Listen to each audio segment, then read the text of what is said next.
여러분은 지금까지 누군가를 좋아할 때 좋아해야겠다 라고 마음먹고 좋아한 적 있으신가요? 아마 없을 겁니다. 좋아하는 감정은 이성적으로 결심해서 생기는 게 아니라 어느 순간 자연스럽게 생기는 겁니다. 그러면 어떻게 다른 사람의 감정을 내가 원하는 대로 만들 수 있을까요? 안녕하세요, 딥스입니다. 썸이나 연애를 시작하면 대부분 사람들은 같은 질문을 합니다. 어떻게 해야 저 사람이 나를 좋아하게 만들 수 있을까? 그래서 연락하는 방법을 찾고 밀당을 배우고 고백 타이밍을 고민합니다. 인터넷에는 정말 수많은 방법들이 있습니다. 그런데 저는 인터넷에 떠도는 대부분의 방법에 동의하지 않습니다. 저는 연애도 결국에는 마케팅이라고 생각합니다. 이 말을 들으면 기분이 나쁘신 분들도 계실 겁니다. 사람 마음을 상품처럼 본다는 건가? 저는 그런 뜻이 아닙니다. 많은 사람들이 마케팅을 사람을 속이는 기술이라고 생각합니다. 하지만 제가 생각하는 마케팅은 전혀 다릅니다. 내가 가진 가치를 상대가 알 수 있도록 제대로 전달하는 것. 저는 그게 마케팅의 본질이라고 생각하기 때문입니다. 아무리 좋은 사람이어도 상대가 그 가치를 느끼지 못한다면 시작할 기회조차 생기지 않습니다. 좋아하는 사람이 나를 좋아하게 만드는 방법은 없습니다.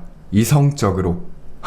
아마 이 말을 듣고 아닌데? 라고 생각하시는 분들도 분명히 계실 겁니다. 그런데 여러분께 하나만 질문하겠습니다. 여러분은 지금까지 누군가를 좋아할 때 저 사람을 내가 좋아해야겠다 라고 마음먹고 좋아한 적 있으신가요? 아마 없을 겁니다. 좋아하는 감정은 이성으로 결심해서 생기는 게 아니라 어느 순간 자연스럽게 생기는 겁니다. 그런데 어떻게 다른 사람의 감정을 내가 원하는 대로 만들 수 있을까요? 많은 사람들이 착각하는 게 하나 있습니다. 좋아하는 사람이 생기면 더 잘 보이려고 합니다. 평소보다 더 착하게 행동하고 더 많이 맞춰주고 더 많이 연락합니다. 그런데 저는 여기서 가장 큰 문제가 시작된다고 생각합니다. 왜냐하면 여러분은 나를 보여주는 게 아니라 상대가 좋아할 것 같은 사람을 연기하기 때문입니다. 생각해보세요. 여러분이 누군가를 좋아하게 된 이유가 그 사람이 연기를 잘해서였나요? 아니면 그 사람 자체가 매력적이었나요? 저는 사람은 연기하는 모습에 끌리는 게 아니라 그 사람의 자연스러운 본 모습에 끌린다고 생각합니다. 여기서 정말 중요한 이야기를 하나 해보겠습니다. 사람은 감정을 결정할 수 없습니다. 웃고 싶다고 해서 바로 웃을 수 있는 것도 아니고 슬퍼지고 싶다고 해서 바로 슬퍼지는 것도 아닙니다. 좋아하는 감정도 마찬가지입니다. 어느 순간 나도 모르게 생기는 겁니다. 상대의 감정을 내가 조종할 수 있다고 믿는 순간 연애는 점점 기술처럼 변해버립니다. 하지만 사람의 마음은 기술로 움직이는 게 아닙니다. 그렇다면 우리는 아무것도 할 수 없는 걸까요? 저는 아니라고 생각합니다. 여기서 다시 처음 이야기했던 마케팅으로 돌아가 보겠습니다. 좋은 제품도 사람들이 모르면 팔리지 않습니다. 그렇다고 없는 장점을 만들어내면 오래가지 못합니다. 결국 오래 살아남는 브랜드는 원래 가지고 있는 가치를 제대로 보여주는 브랜드입니다. 저는 사람도 똑같다고 생각합니다. 없는 모습을 만들어내는 게 아니라 본인이 얼마나 매력적인 사람인지를 자연스럽게 보여줄 수 있어야 합니다. 사람들은 아무것도 모르는 사람을 좋아할 수 없습니다.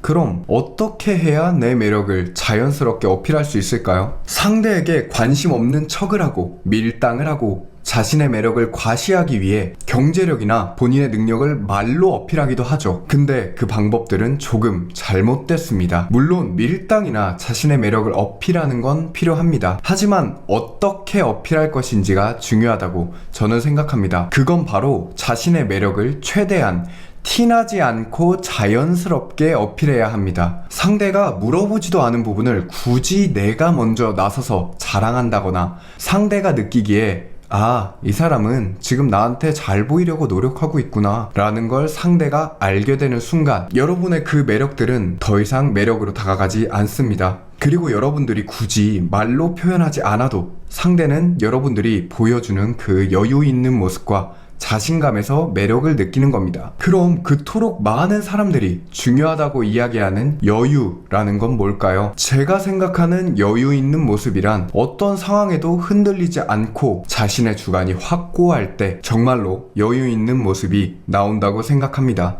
여유는 연기하는 게 아닙니다. 본인의 삶이 있는 사람은 굳이 여유를 연기하지 않아도 자연스럽게 여유가 생깁니다. 반대로 삶이 불안한 사람은 여유를 연기할 수는 있어도 절대 오래 유지할 수는 없습니다. 간단하게 예를 들어 볼게요. 제가 원래는 항상 저만의 루틴이 있는 사람인 겁니다. 일이 끝나고 집에 오면 항상 운동을 다녀온다거나 혼자만의 시간을 갖고 쉰다거나 음악 감상을 한다거나 등등. 근데 좋아하는 사람이 생겼다고 그 사람에게 모든 걸 맞춰주고 내 루틴은 다 깨지고 그 사람이 내 삶의 중심이 돼버린다면 과연 이 사람에게 여유가 느껴질까요? 정답은 말 안 해도 아실 겁니다. 결국 여유라는 건 내 삶을 열심히 살아가고 노력하는 과정을 통해 나 자신이 진정으로 매력적인 사람이라는 걸 믿는 것에서 시작된다고 생각합니다. 그리고 자기 삶을 열심히 살아가는 사람은 굳이 여유를 연기하지 않습니다. 운동을 하고 일을 하고 친구를 만나고 자기 목표를 향해 열심히 살아갑니다. 그렇기 때문에 여러분은 진정으로 본인의 삶을 열심히 살려는 노력을 하셔야 합니다. 사람들은 그 여유를 보고 끌리는 거지 여유 있는 척 연기하는 태도에 끌리는 게 아닙니다. 이 둘은 비슷해 보이지만 완전히 다른 이야기입니다. 제가 오늘 여러분께 이야기하고 싶었던 건 단순히 연애 기술이 아닙니다. 많은 사람들이 상대를 바꾸려고 노력합니다. 하지만 저는 조금 다르게 생각합니다. 상대를 바꾸려고 할수록 오히려 내 모습이 사라집니다. 연애에서 가장 중요한 건 상대가 나를 좋아하도록 만드는 것이 아니라 내가 가진 가치를 있는 그대로 보여줄 수 있는 사람이 되는 것입니다. 그리고 그 가치를 보고 상대가 자연스럽게 끌린다면 그 관계는 오래갈 가능성이 훨씬 높습니다. 반대로 연기로 시작된 관계는 연기인 게 들통나는 순간부터 흔들리기 시작합니다. 좋아하는 사람이 나를 좋아하게 만드는 100% 확실한 방법은 없습니다. 하지만 내가 얼마나 매력적인 사람인지를 자연스럽게 보여줄 수는 있습니다. 그리고 저는 그게 결국 가장 오래가는 관계의 시작이라고 생각합니다. 감사합니다. 안녕.